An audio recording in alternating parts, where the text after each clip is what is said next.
minero-energético, asesor de las comisiones quintas del Senado y Cámara y miembro del Comité de Vigilancia Ciudadana por las Regalías de la Contraloría General de la Nación.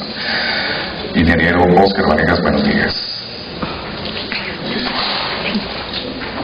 Muy buenos días.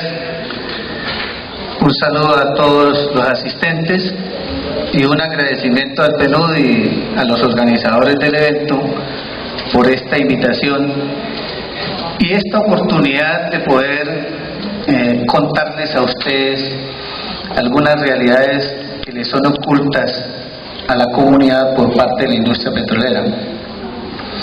Yo soy ingeniero de petróleos, profesor de la Universidad Industrial de Santander desde hace 23 años de tiempo completo y lógicamente responsable de un proceso de formación de recurso humano que la industria petrolera requiere y está utilizando. Pero nosotros últimamente hemos venido reflexionando hacia el problema que más de tipo social es de tipo ambiental.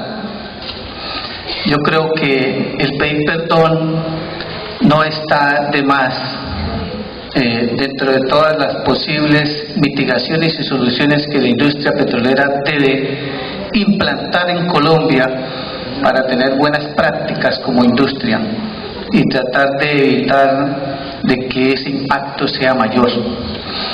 Hoy la industria petrolera en Colombia para mí es nefasta y lógicamente se debe a que han habido cambios en los últimos años que ha perjudicado a las comunidades, y aunque la industria petrolera de por sí desde un inicio cuando se implanta en Colombia en las Infantas con la concesión de mares y la concesión barco, nosotros hemos sido víctimas de un proceso que puedo llamar un proceso de saqueo de los recursos naturales y lógicamente con unas leyes que han sido impuestas por los organismos internacionales y que ellos han encontrado el caldo de cultivo en dirigentes y gobernantes que han sido cándidos o quizás se han dejado manipular por las multinacionales, permitiendo, por ejemplo, de que tengamos legislación que no beneficia al país, sino que nos perjudica en términos de rentabilidad o en términos de ganancias de la renta petrolera y obviamente en términos del derecho de una materia prima tan esencial e importante como son los hidrocarburos. Y es nada más traer a colación algunas leyes como la ley 120 de 1919, que fue una ley impuesta por Estados Unidos a raíz de un decreto que fue el 1255 expedido por Marco Fidel Suárez, quien nacionalizó el petróleo en ese año, y el presidente de Estados Unidos le envió un telegrama amenazando con invasión militar si ese decreto no era derogado inmediatamente porque afectaba a los intereses norteamericanos. Obviamente que los gringos sobornaron el Congreso de aquella época y le regalaron los primeros carros que llegaron al país y becaron sus hijos en Estados Unidos a cambio de que las concesiones de barco y de mares fueran readjudicadas a la Tropical Oil Company y obviamente a la Colombian Petroleum Company. Inclusive hasta el mismo Congreso de Estados Unidos llegó a chantajear al país diciendo que no avalaba el tratado Urrutia-Thompson firmado en 1914 y a través del cual Estados Unidos nos indemnizaba con $25 millones por los trabajos que Colombia había adelantado en el Canal de Panamá. Todo esto fue producto de unos chantajes y lógicamente el chantaje más grande fue la ley que ellos nos redactaron y nos impusieron, como la que les comenté, la ley 120 de 1919, considerada la primera ley del petróleo en Colombia. Allí ocurrieron cambios que lógicamente han llevado a consecuencias de tipo humanitario para el país. y la problemática social que se ha vivido en la industria petrolera. El primero fue haber desposeído a los propietarios de los terrenos del subsuelo, porque en esa ley es donde se establece que el subsuelo es propiedad del Estado.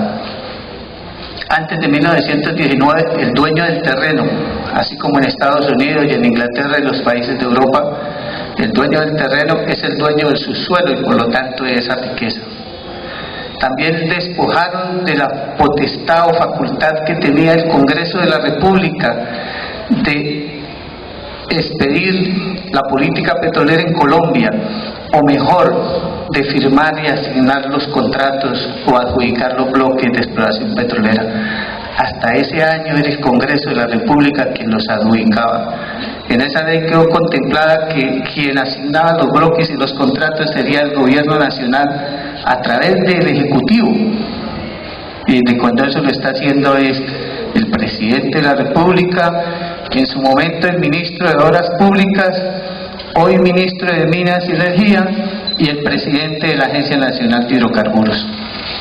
Y otra posición que digamos fue nefasta en la ley 120 de 1919 fue considerar el petróleo de utilidad pública y obviamente de interés social, porque es que a partir de esa frase de interés público y de interés social es que llevan a atropellar a las comunidades, por ejemplo, inclusive amenazándolas con la expropiación, que es lo que ocurre cuando un campesino se opone, por ejemplo, a que entre la sísmica.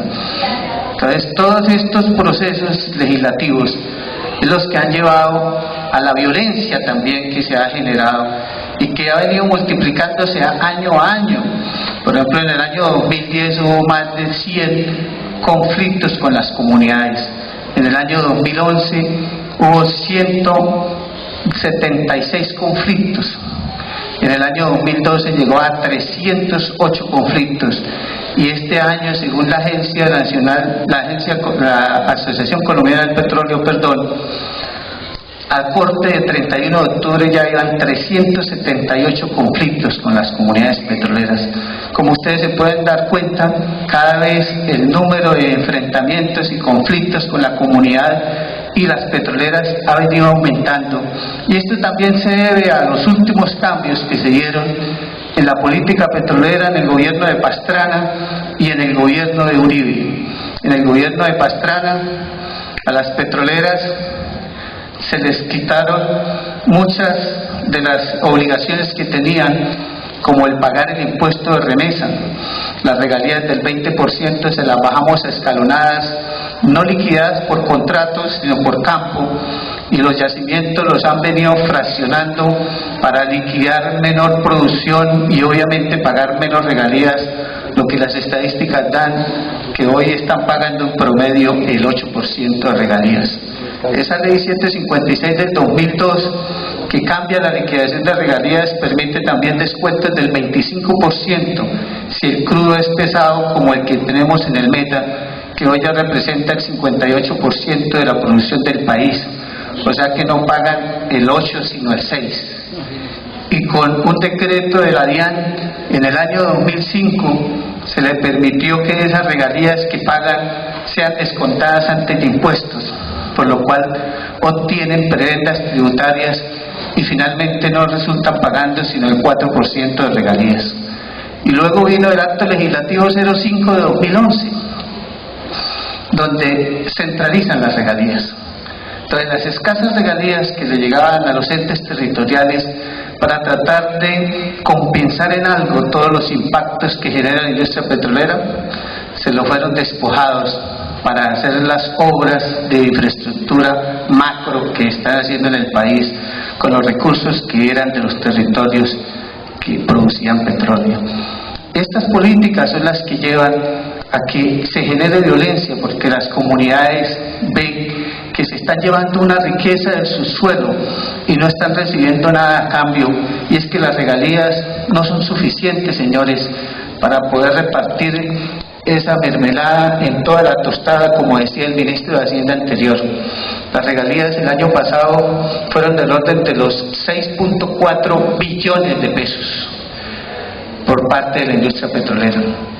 Pero si ustedes revisan en internet cuánto se gana el sistema financiero en Colombia, lo que nosotros recibimos por un año completo por la explotación de hidrocarburos como regalías, es lo que el sistema financiero o el sector bancario se gana en un mes. Solo revisen las estadísticas y dan cuenta. Además, las prendas tributarias que le estamos generando a las empresas petroleras, por ejemplo, el año pasado representaron 11.2 billones de pesos. O sea que es casi el doble de lo que nosotros digamos, perdonamos de impuestos a las petroleras que lo que nos pagan de regalías. Igualmente, con el decreto 1760 del 2013 expedido por Uribe, que como pueden dar cuenta es un decreto, y les digo decreto porque es que en Colombia la política petrolera no la maneja el Congreso de la República.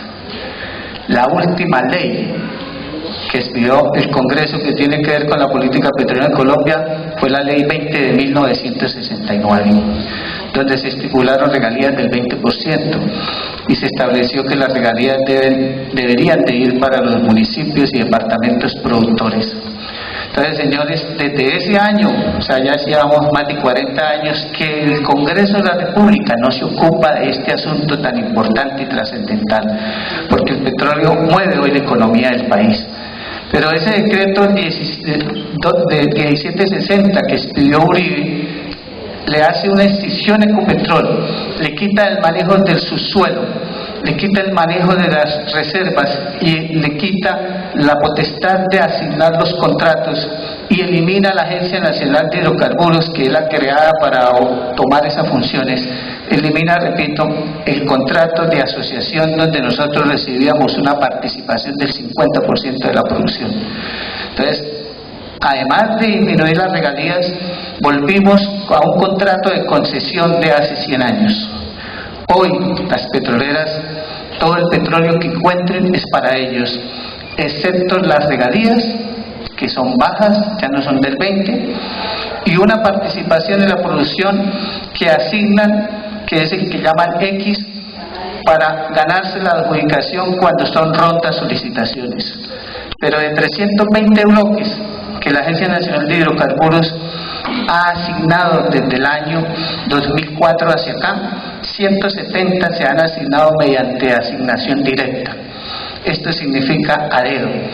Y esos 170 bloques, cuando se dicen a dedo, es con cero participación para el Estado. Los otros 150 bloques que se han asignado mediante rondas, el promedio de participación para el país es del 4,16%. O sea, señores, estamos a puertas de una crisis y lo que nosotros como colombianos debemos rogar es que ojalá en esos nuevos bloques no encuentren petróleo, porque donde encuentren petróleo nos vamos a tener que sentar encima del tubo viendo salir nuestro crudo del país y lógicamente tener que importar para poder refinar, porque ni siquiera se les obliga en el contrato a que nos vendan el crudo para la refinación interna y el suministro interno. Ellos son libres de disponer de su crudo y si al caso ellos se dignan de vendernos el crudo para la refinación interna, el mismo contrato dice que se les pagará a precio internacional y en boca de pozo. Por eso, señores, nosotros como universidad no estamos de acuerdo con esta política petrolera. Porque, señores, comprarles el crudo que es nuestro a precio internacional es como si lo importáramos. Y fuera de eso, comprárselo en boca de pozo nos toca transportarlo hasta la refinería. Por eso el presidente de Ecopetrol ha manifestado muchas veces públicamente que a la gasolina no se le puede bajar. Y es cierto. Porque si se le baja, quebramos Ecopetrol. Ecopetrol no puede darse el lujo de comprar crudo a $100 para vender gasolina barata. ¿Quién cubre ese subsidio? Entonces, señores, hay un desconocimiento total en la política petrolera en Colombia que para mí es nefasta y que lógicamente la que está llevando a esta problemática social tan grande, además de todos los impactos ambientales que viene generando la industria petrolera y para el cual fui invitado a este foro o a este congreso. Empezando por la sísmica. Mire, siempre la industria petrolera ha dicho que la sísmica no genera impactos ambientales, que eso es un mito. Sin embargo, la senadora Marisa Martínez hizo una audiencia pública en la Comisión Quinta del Senado, donde estuvimos varios expositores, entre ellos muchos afectados. Ahí vino un representante de la vereda La Llana del municipio de San Vicente de Chucurí, donde Ecopetrol hizo sísmica y fueron 40 fincas las que se revolcaron a raíz de los derrumbes. Hoy ya en segunda instancia, el Tribunal Administrativo de Santander falló a favor de los demandantes y en contra de Ecopetrol, condenándolo a una indemnización de más de 2.000 millones de pesos hacia los afectados por esa sísmica. De la misma manera, ustedes son testigos de los problemas que ha generado la sísmica en Acacías, en Cumaral, aquí en el Meta, donde después de la sísmica se generaron masivos derrumbes. Lo mismo, Yopal es conocido por todo el país, no tiene agua desde hace 2 años. ¿Cuál fue el causante? La sísmica que hicieron arriba, en donde quedaban los nacederos de agua que se surtía el acueducto de Yopal. Por lo tanto, en la Tablona hicieron sísmica, se revolcó eso y desaparecieron los nacimientos de agua y hoy tienen a Yopal sin agua. De la misma manera, hoy pretenden, por ejemplo, con el bloque Odisea 3D y Niscota 3D, que queda en el piedemonte de Casanare, hacer sísmica, donde piensan explotar más de 150 toneladas de sismigel o dinamita, acabando con reservas hídricas que han sido aprobadas por los consejos municipales. Por eso estos municipios han entrado a una consulta popular para prohibir la exploración petrolera en esta zona, porque yo creo, como colombiano, que es justo que los llaneros por lo menos exijan que el 10% de su territorio, que es el piedemonte llanero y la parte alta de la cordillera, donde nacen sus aguas, sea respetada por la industria petrolera. Es lo mínimo que ustedes deben exigir, porque es que hoy todos los llanos orientales están concesionados. Con la ronda 2012 se acabaron de entregar todos los bloques. Hoy no hay un metro cuadrado libre que no esté disponible para la industria petrolera, con este tipo de contratos de concesión que en nada le aportan a la riqueza del país. Obviamente que la sísmica también desaparece los nacederos, porque al fracturar la roca, además de generar derrumbes, desvía las aguas y las profundiza. Y eso hace bajar el nivel freático. Con el tiempo, las raíces de los árboles no van a alcanzar a llegar a las zonas de agua y se van a secar. Y es ¿qué va a pasar en el futuro con sus cordilleras? No solo no van a tener agua, sino no van a tener vegetación.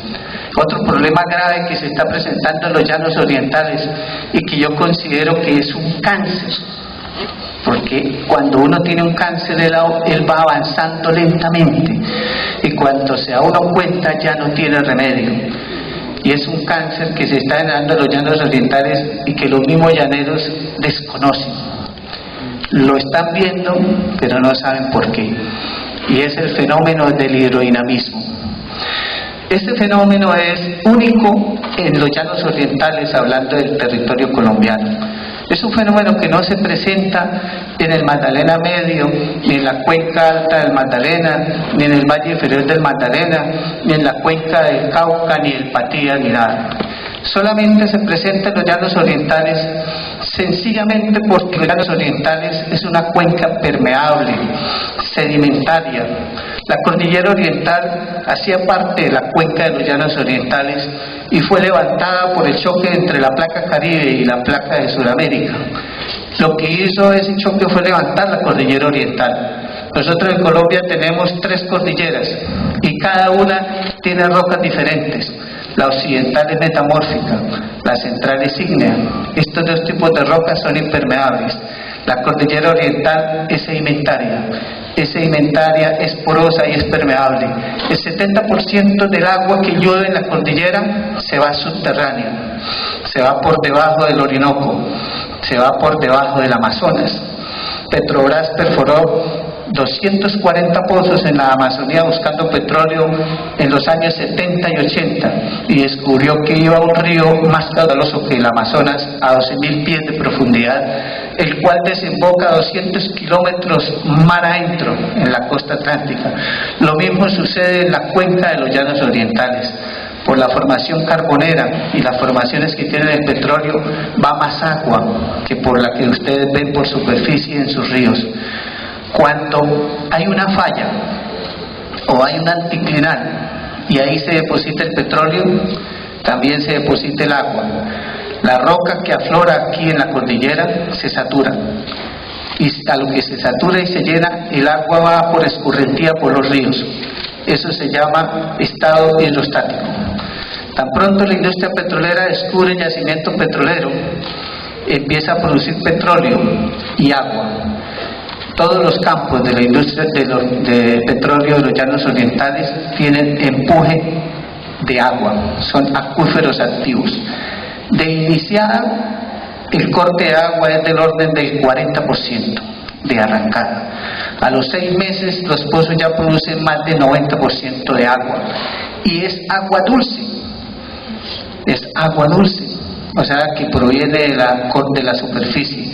La mayor zona de recarga es de los Llanos Orientales, es la cordillera oriental. Entonces el agua se profundiza a recargar los yacimientos. Esto es balance de masa. Volumen que saca la industria petrolera, volumen que entra en la cordillera por las formaciones a recargar los yacimientos. ¿Qué ocurre ahí? Menos agua va a bajar de escurrentía por los ríos. Entonces, si ustedes que viven aquí pueden evidenciar con sus abuelos cómo era el cauce o el caudal de los ríos que bajaban, como el río Cusiana, por ejemplo, que era navegable hasta el paso Cusiana hace 30 años. Y hoy usted cruza el río saltando piedra por piedra y no se moja los zapatos. El 70% de los ríos que bajan de la cordillera se han secado. Y entre más petróleo descubran en los llanos y más agua saquen, más agua se va a profundizar y más ríos se van a secar.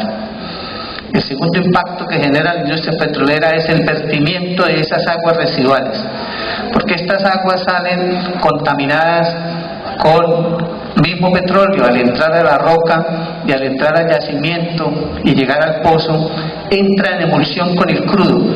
En superficie la industria petrolera tiene que separar el agua del petróleo, pero ese proceso no es eficiente 100%. Siempre quedan trazas de hidrocarburos. Por cada 1.000.000 de barriles de agua que vierten, y hoy en los Llanos Orientales la industria petrolera está vertiendo a los caños 15 millones de barriles diarios de agua. Por cada 1.000.000 de barriles van 4 barriles de petróleo en trazas dentro de esa agua. Además, para poder romper esas emulsiones se utilizan químicos, rompedores de emulsiones, clarificantes, antiincrustantes, anticorrosivos. Por ejemplo, solo Caño Limón, la Occidental utiliza 150 millones de galones de químicos al año.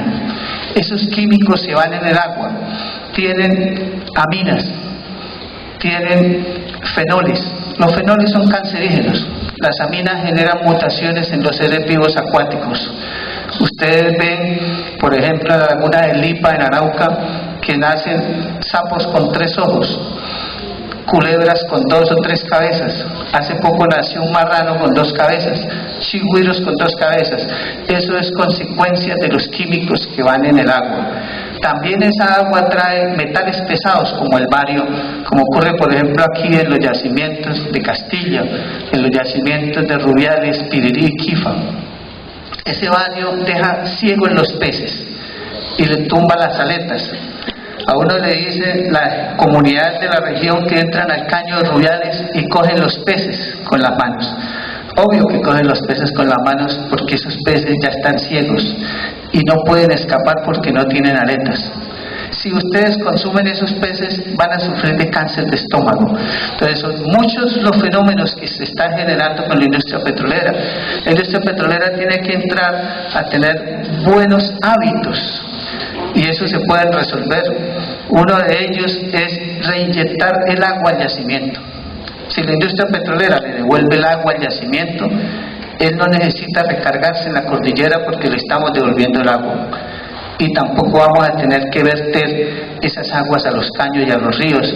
Inclusive se van a ahorrar los químicos porque pueden reinyectarla así como viene. Entonces son soluciones que se pueden dar. Por ejemplo, la sísmica con explosivos puede ser reemplazada por barridas satelitales que ya tienen los rusos, que es la tecnología OFT, que es simplemente una señal electromagnética. Inclusive esa tecnología detecta si hay o no petróleo. En cambio, la sísmica con explosivos no detecta el petróleo, tiene que luego entrar los taladros, y es otra afectación que se va a hacer al medio ambiente.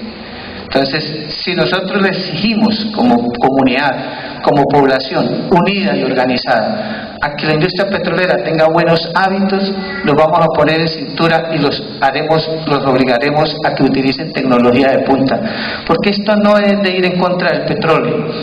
Nuestro eslogan es petróleo sí, pero no así. No así como está siendo contratada la explotación petrolera en Colombia, ni así como la cantidad de empresas que hay hoy en Colombia están afectando el medio ambiente por ahorrarse un dinero. La mayoría de contratos se firmaron antes de que el precio del petróleo subiera. Y esa bonanza de precios altos se la han ganado las petroleras. El Estado no está recibiendo, como en Ecuador, por ejemplo, que si el crudo pasa de $32, lo que se reciba de 32 hacia arriba es para el Estado. Aquí lo que reciban por la venta de crudo es para las petroleras.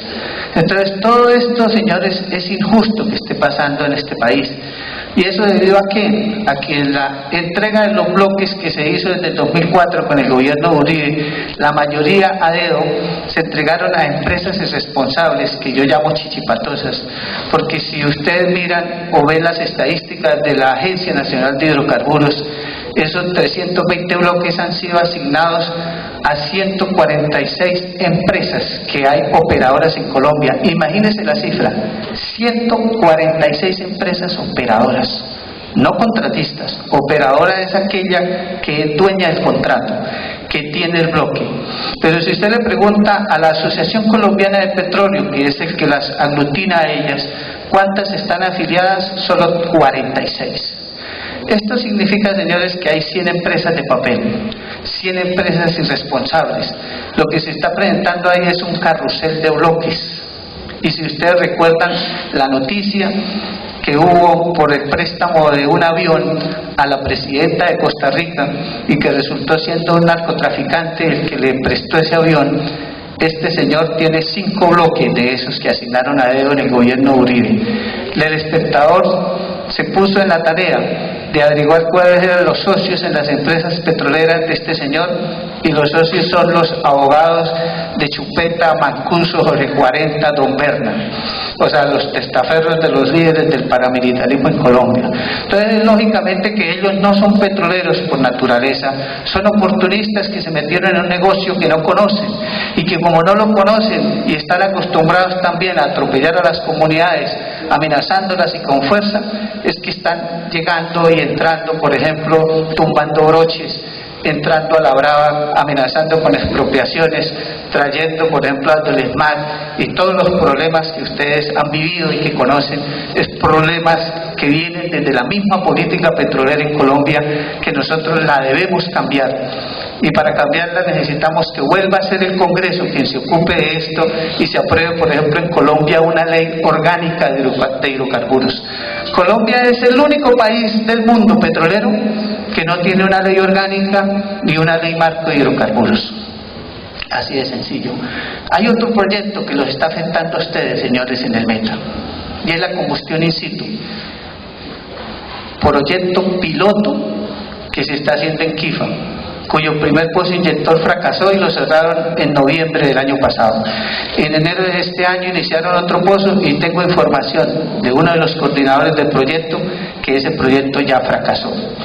Le dicen mentiras a la prensa, le dicen mentiras al país, Eso lo que está generando es una contaminación ambiental grandísima, porque la combustión in situ genera gases de combustión venenosos, se están generando explosiones, inclusive hay la denuncia de un supuesto muerto en una de esas explosiones, y las explosiones botan cenizas y ha acabado con los pastizales, inclusive se están generando temblores en esa zona que nunca había temblores en los llanos orientales. Ya ustedes entran a la página del instituto que se encarga de ese registro, y los llanos orientales ya tienen temblores de 2 grados en la escala de Richter.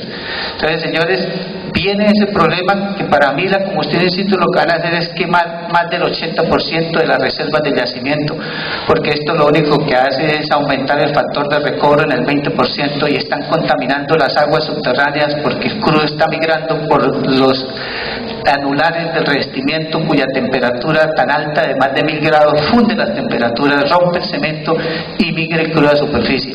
Y hay otro problema que se les viene ya para terminar, y es el gas de esquisto o el fracturamiento hidráulico. Si ustedes miran el mapa de la Agencia Nacional de Hidrocarburos, toda la cordillera oriental aquí es Meta, es una de las áreas en las que viene el fracturamiento hidráulico, donde van a romper las rutitas, el gas va a migrar a superficie, va a contaminar los acuíferos, y la gran ventaja que van a tener ustedes es que les va a llegar el agua y el gas en un solo servicio por una sola tubería. Muchas gracias.